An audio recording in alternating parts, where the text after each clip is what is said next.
mes amis d'ici ou d'ailleurs. Donc nous sommes le mercredi 11 euh, décembre 2019 et comme promis nous sommes jeudi, donc le petit atelier lecture très court pour vous parler d'un livre auquel je n'aurais pas du tout pensé.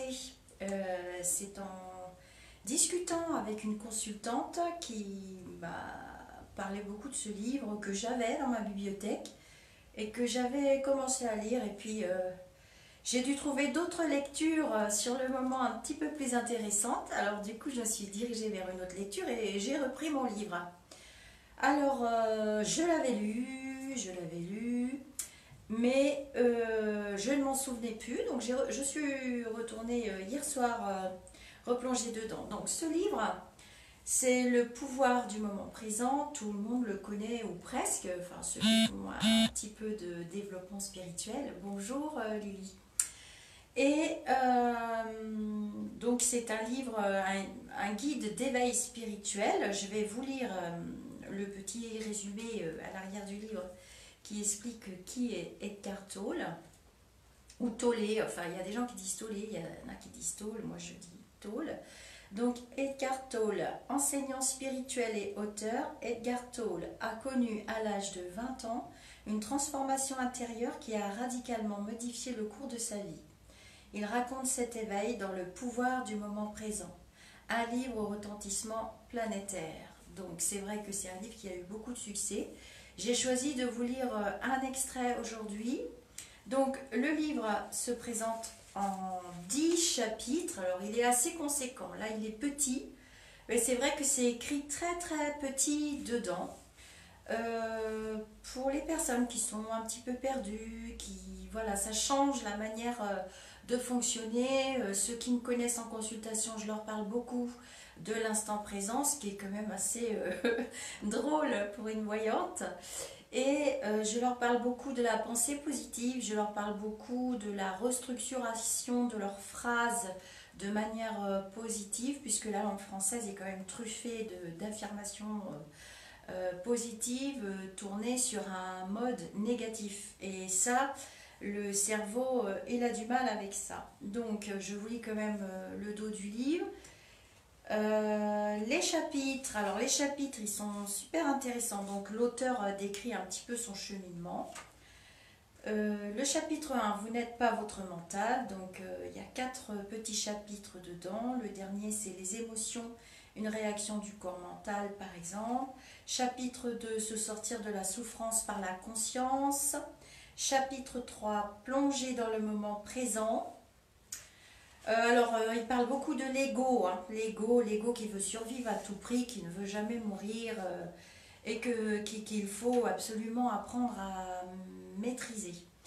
Les stratégies du mental pour éviter le moment présent, c'est vrai qu'on est toujours soit dans le passé, soit dans le futur.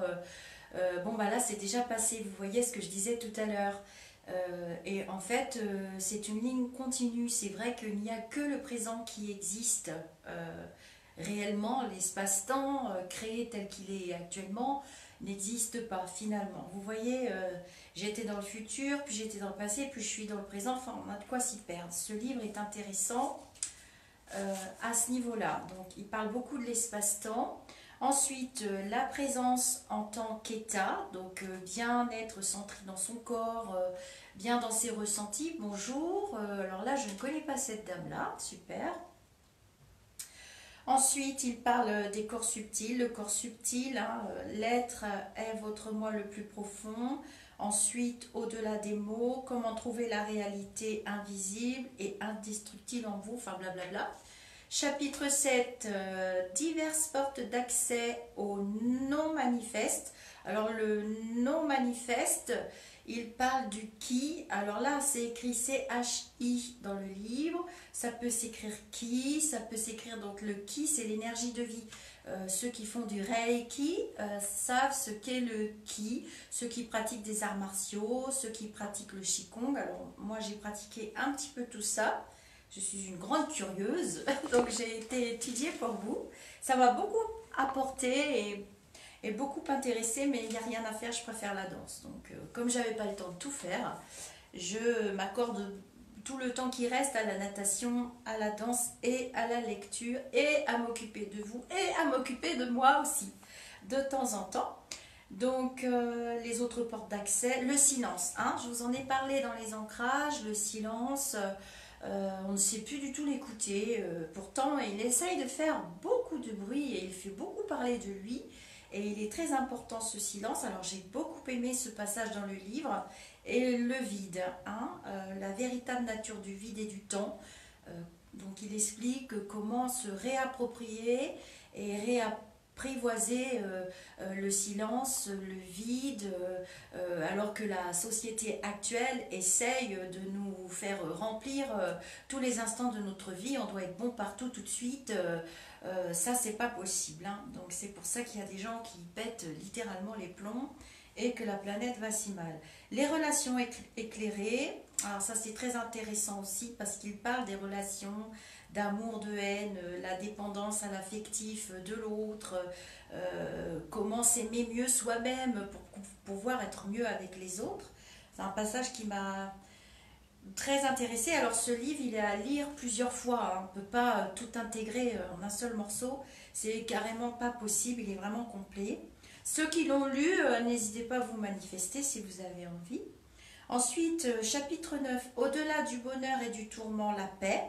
Donc quand vous aurez un petit peu assimilé tout ça, eh bien peut-être que vous trouverez la paix avec vous, dans votre corps humain terrestre, dans votre moi supérieur et dans votre spiritualité. Parce que en fait, on nourrit beaucoup nos corps de tout.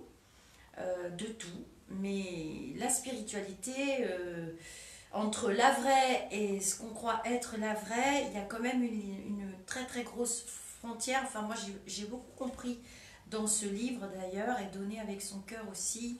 On ne sait plus trop faire, on n'écoute pas l'autre, hein. Il y a un passage sur l'écoute qui est très très très intéressant. Écouter, c'est avec son être en entier.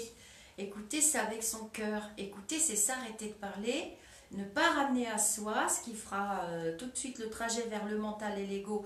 Et tout de suite, vous allez vous mettre à parler de vous. Ah oui, moi aussi, je. Alors là, direct, vous allez dans le mental et dans l'ego. L'écoute de l'autre, elle se situe vraiment dans un fonctionnement qui est ailleurs que le fonctionnement actuel de la plupart des êtres humains.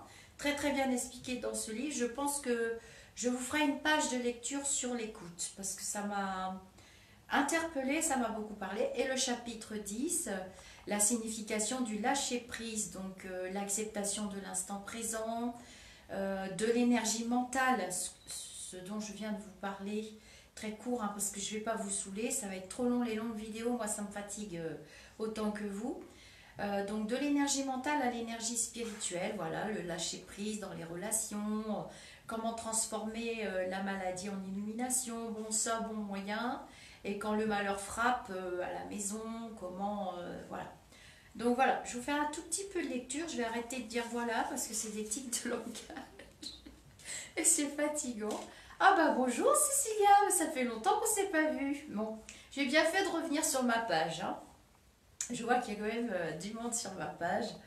En plein après-midi, je pensais pas. Je me suis dit, je vais être toute seule avec ma petite lecture de l'après-midi dans mon petit coin à moi. Alors, le chapitre, un petit morceau du chapitre comment accéder. Je pense, Cécilia, que. Donc voilà, hein, c'est le livre d'Edgar Tolle, Le pouvoir du moment présent. Bon, le livre dont tout le monde parle. Mais je ne suis pas sûre qu'il y en ait beaucoup qui l'aient lu. Alors, comment accéder au pouvoir du moment présent? Il y a un instant, pendant que vous parliez de l'éternel présent, ah bah si je commence à ne pas savoir lire, plouf plouf, on recommence. Il y a un instant, pendant que vous parliez de l'éternel présent et de l'irréalité du passé et de l'avenir, je me suis surpris à regarder, bonjour, bonjour Annie, de Rodez, d'accord. Sympa les filles, hein, on se fait un petit instant lecture, moi j'aime beaucoup. Ça me détend, il y a une grosse tempête ici en Normandie. C'est fatigant ce vent, tous les jours on a du vent. Donc j'en étais à mon passé, je me suis surpris à regarder cet arbre devant la fenêtre. Je l'avais déjà regardé à quelques reprises, mais cette fois-ci il était différent. La perception extérieure n'avait pas beaucoup changé.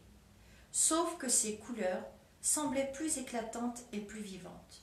Une autre dimension s'était ajoutée. Ce n'est pas facile à expliquer. Je ne sais pas comment, mais j'étais conscient de quelque chose d'invisible que j'ai ressenti comme étant l'essence de cet arbre, son esprit si vous voulez. Et j'en faisais partie d'une certaine façon.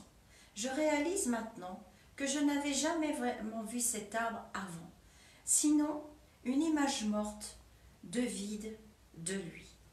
Quand je le regarde maintenant, il y a encore un peu de cette conscience, mais je peux la sentir s'estomper.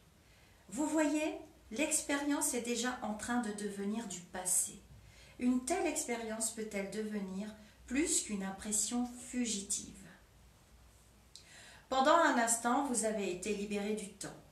Vous êtes entré dans le moment présent et avez donc perçu l'énergie, cette énergie aperçue dans l'arbre sans l'écran du mental. La conscience de l'être s'est intégrée à votre expérience de perception. La dimension de l'intemporel introduit une autre sorte de forme d'appréhension de la réalité qui ne tue pas l'esprit vivant en chaque créature et en chaque chose. C'est vrai que on n'apprend plus à regarder autour de nous, ce qui permet de travailler ces ancrages. J'avais fait une vidéo sur l'ancrage. Le titre et l'auteur de ce livre. Alors, c'est le pouvoir du moment présent. Alors, vous verrez peut-être l'image à l'envers, je ne sais pas. Des fois, c'est à l'endroit, des fois, c'est à l'envers. d'Edgar Tolle, il est très très connu. Vous le trouverez sur Instagram, vous le trouverez facilement sur Internet. Vous pourrez même acheter le livre d'occasion. Je ne sais plus où je l'ai trouvé. J'ai dû payer ça 6,80 €. Alors, il est difficile à lire. Hein. On croit que c'est une petite lecture. Moi-même, je m'étais dit, oh, ça va être facile, je vais avaler ça en 2 minutes. Pas du tout, parce que je relis des chapitres et des chapitres régulièrement afin de m'en imprégner. Donc, je continue ma petite lecture. Alors, une appréhension une appréhension de la réalité dont le mental ne sait rien. Oui, on est beaucoup dans notre mental. Hein.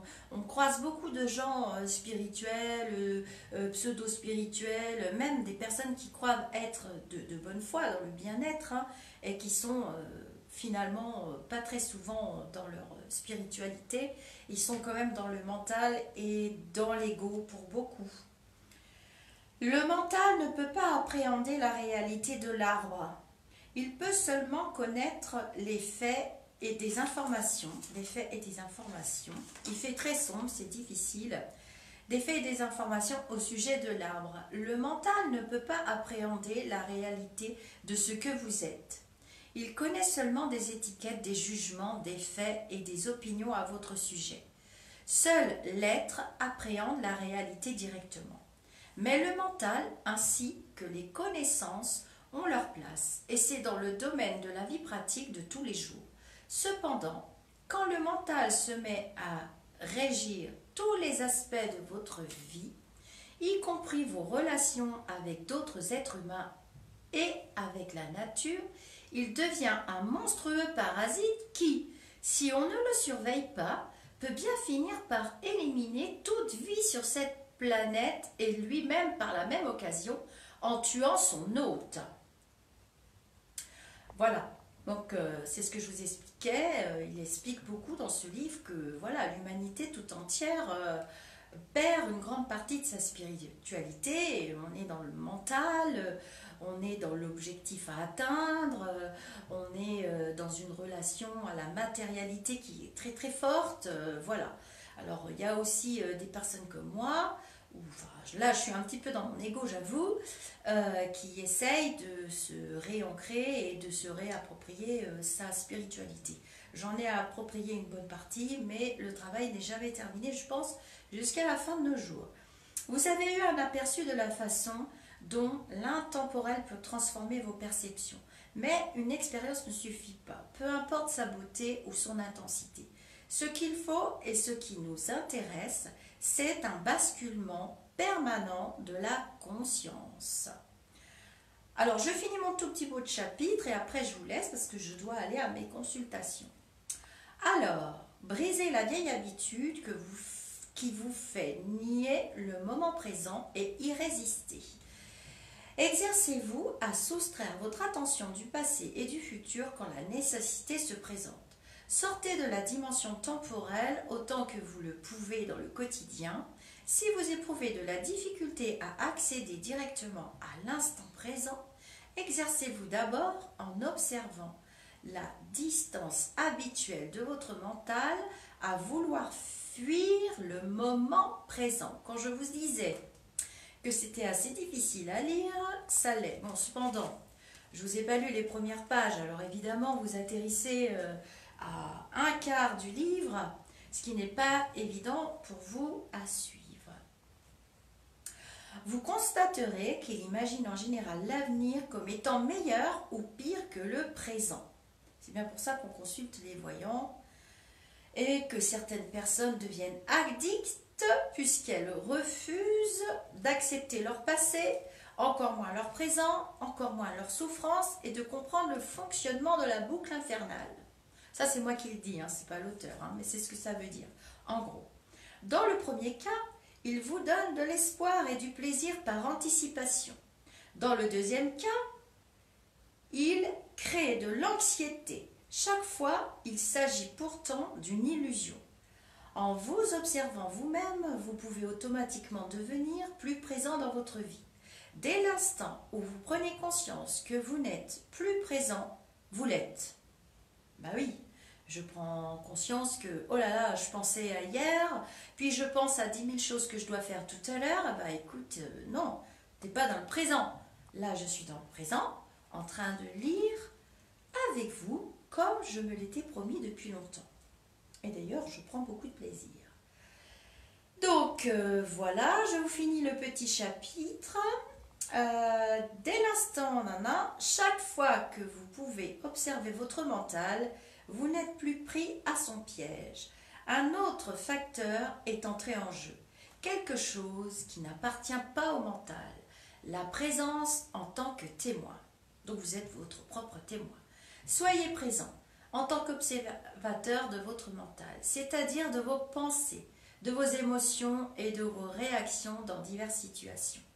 Accordez au moins autant d'attention à vos réactions qu'à la situation ou à la personne qui vous fait réagir. Remarquez aussi la répétitivité avec laquelle votre attention se fixe sur le passé ou l'avenir. Ne jugez pas et n'analysez pas ce que vous observez. Regardez la pensée. Sentez l'émotion, surveillez la réaction. N'en faites pas une problématique non plus, parce que là, on va finir avec des nœuds au cerveau avant ce soir. Hein. Donc ça n'ira pas non plus. Il faut juste observer, c'est tout. Se dire, ah, là j'ai décollé, reviens. Bref, vous sentirez alors quelque chose de plus puissant que n'importe lequel de vos sujets d'observation. La présence calme qui observe de derrière le contenu du mental, le témoin silencieux. Voilà, je vous relirai un autre petit extrait avant le week-end ou à la fin du week-end. Je vais vous proposer un tout petit exercice d'ancrage. Ce sera une petite vidéo extrêmement courte que je mettrai sur YouTube. Donc je vous remontre le livre. Bonjour Manuela. Donc je vais réaliser la petite vidéo avec le petit exercice d'ancrage physique, hein, ça sera un exercice manuel que j'ai appris au Qigong et au Tai Chi Zang qui est proche du Tai Chi Chuan, j'ai du mal avec les mots, excusez-moi, qui est un exercice très efficace quand on n'a vraiment pas beaucoup de temps pour recentrer ses énergies, se retrouver dans son corps physique, que vous savez, quand on a beaucoup de problèmes, qu'on pense beaucoup, le mental nous mange tout entier, on n'a pas le temps. Donc je vous fais la petite vidéo, vous allez voir, c'est très très simple, ça se fait en quelques secondes. Bon, c'est pas un exercice qui dure longtemps dans le temps au niveau des énergies, hein, pour être ancré, mais quand on sent qu'on va exploser, qu'on n'en peut plus, qu'on part dans tous les sens, eh bien ça ramène les énergies très rapidement à leur place et ça permet de faire une très très courte pause. Et alors quand on est au travail, on peut s'isoler dans une pièce ou aller même dans les toilettes ou voilà, dans un endroit. On fait le petit exercice que je vais vous montrer en vidéo et hop, ça va mieux. On se recharge au niveau, comment on appelle ça, vibratoire. Et les chakras se remettent à fonctionner un petit peu mieux. C'est pas non plus l'exercice extraordinaire qui va vous nettoyer de tout votre négatif. Mais cet exercice-là que j'ai appris, je l'ai beaucoup aimé, je m'en sers toujours. Et pourquoi pas que ça servirait pas à d'autres personnes. Je vous souhaite une bonne fin d'après-midi. Voilà, j'espère que cette petite pause vous aura plu. Moi, ça m'a fait beaucoup de bien. Puis je vois que je ne suis pas toute seule à aimer la lecture. Et voilà, donc je vous fais la vidéo et comme ça, vous pourrez pratiquer le petit exercice de recentrage et de réalignement des énergies rapides. Je vous dis bye bye et je vous dis à très bientôt pour d'autres vidéos sympathiques, j'espère. Bon après-midi.